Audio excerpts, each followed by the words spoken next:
Hi guys, so for today's reading we are going to be doing a healing reading having to do with past trauma, pain, hurt, scars that you have gone through from different abuses and things like that in your life. So we have 4 piles, 1, 2, 3, 4. Take a moment to get in touch with your intuition and your higher self and pick the pile you feel most drawn to. And if you enjoy this reading, please like, share, subscribe, comment. It all really does help this channel to grow, and it also helps to spread these messages to other people who may be able to use them as well.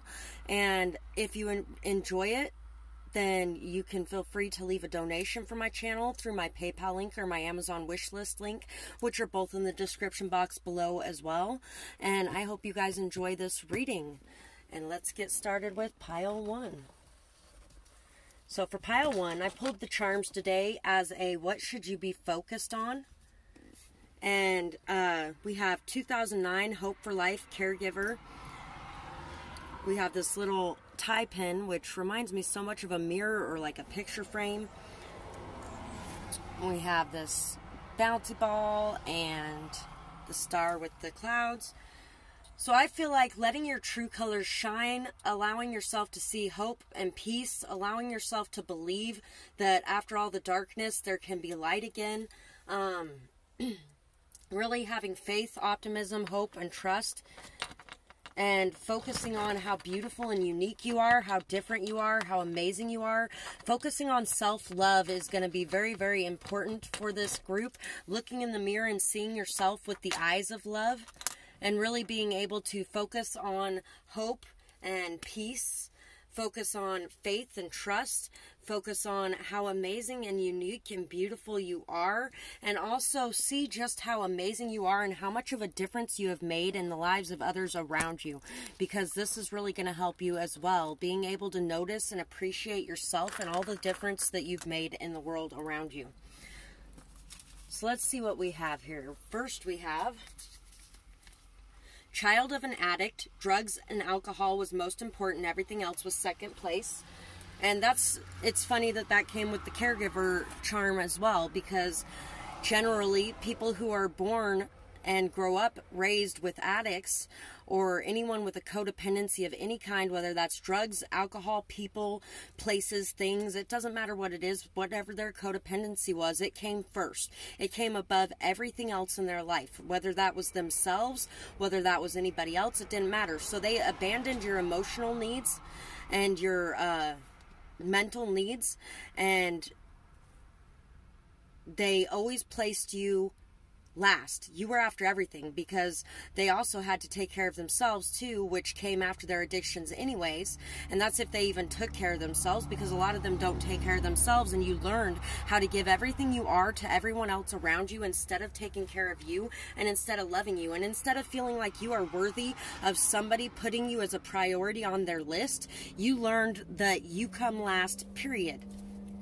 Physical abuse, power was taken with strength, feelings of weakness, and a need for control. So you were punished with you were punished by physical means. And in doing so, they took your power, they took your control, they used fear and intimidation to knock you down a peg and to feel like they were big and bad and in charge. And I feel like you may be dealing with some issues around control and feeling weak unless you are taking that same power from other people. So it's time now to really look in the mirror and reflect on the things that happened in your past that are causing you to feel the way that you are feeling now. Mental and emotional abuse, fear tactics, manipulation, isolated in fear, not to mention not being there for your mental and emotional needs in any way as well. There's also mental and emotional abandonment, not just the abuse, but the abandonment as well. So I feel like it was a constant back and forth between neglect and their attentions on you, but it's on you for bad reasons. And I feel like you may have even done bad things just to get the attention that you were looking for, because the attention wasn't on you unless you were doing something to generate that attention as well. But somebody has really made you feel like you were unworthy of life, like you couldn't live without them, you couldn't survive without them, they were everything and you were nothing. And it's time now to see just how amazing you are as well. See what we got here. People who took your power blamed you, but you don't have to accept that distorted reality. People who abuse always blame the survivor to shift focus. Not to mention, there are a lot of people these days who think that beating a child is the only way to gain their respect.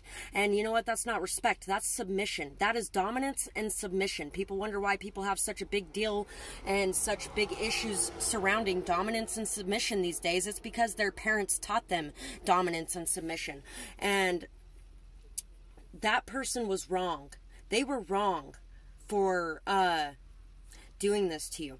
They could have sat down. They could have had respectful conversations. They could have sat and talked things out. They could have worked through things with you. A lot of them were not trained on how to do that because most of their parents, it was far worse abuse than what you suffered. My mom, love her to death, but she had 5 children with nobody else around to help her, and she was raised in a house where all they did was beat the living fuck out of them.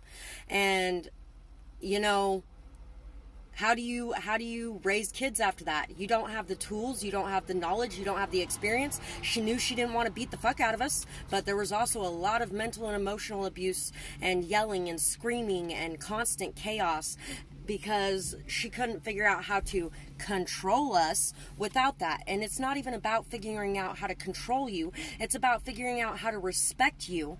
Because if you want to teach your child respect, the best way to teach them respect is to respect them. Acceptance of self and others, acceptance of personal responsibility, and choosing to approach things in a different way to change the end result. Yeah, it's time to find a different way. That's what I was just talking about. My mom found a different way, but her different way doesn't mean it was necessarily the best way either, but it was different than the way her parents did it. In some ways better, in some ways maybe not so much. I will say that it caused a very strong sense of Stockholm syndrome for most of her kids and a large codependency on her for their well-being, instead of realizing that they can stand strong on their own 2 feet. So yeah, acceptance of yourself and acceptance of the people who did this. You really need to work on accepting not only yourself, but the people who did this to you, and understanding that they really did love you and they were trying to show you love, but they didn't necessarily know the best way to go around how to deal with you and how to work in that situation. Emotional regulation is needed. Understand that your emotions and triggers reduce your vulnerability to emotions. And address and change anything you feel is an unwanted or overly reactive response to outside factors. So it's time to understand what is triggering you. What is that base root cause of that trigger? Why do you feel like you are worthless when somebody tells you that they don't need your help, for instance? Or why do you feel like you're stupid because you made a mistake? Address the underlying reason.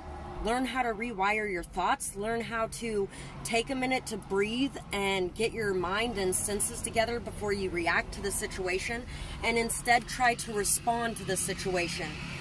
Try to let go of whether or not everything is going exactly as you want it to go as well, and nothing is ever going to be perfect. A lot of people who beat their kids into submission, it's because they want their kids to be perfect. And nothing's ever going to be perfect. And generally, if it looks perfect from the outside, there's a lot more decay inside, being hidden away from the rest of the world and repressed.